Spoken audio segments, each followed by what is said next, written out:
राज भाई क्या कर रहे हो भाई? अरे भाई, सबके लिए बिरयानी पुलाव पुलाव बिरयानी मिक्स में बना रहा हूँ। गुजरात की बिरयानी। गुजरात की बिरयानी पुलाव वेज कहाँ पे कर रहे हो, बना रहे हो? श्रीनगर में।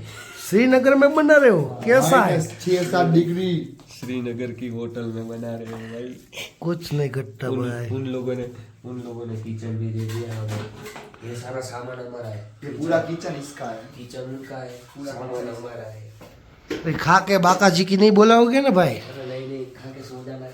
खा के कारगिल के लिए निकलना सुबह है। कारगिल के लिए निकलना है 4 बजे। हाँ तो कोई बात नहीं, फिर खा के बाका जी की नहीं बुलाने का। हाँ भाई, 4 बजे नहा धो के निकल जाने का है। किधर जाने का है तो मेरे को? कारगिल कारगिल। कोई बात नहीं, चलो। आज करेंगे।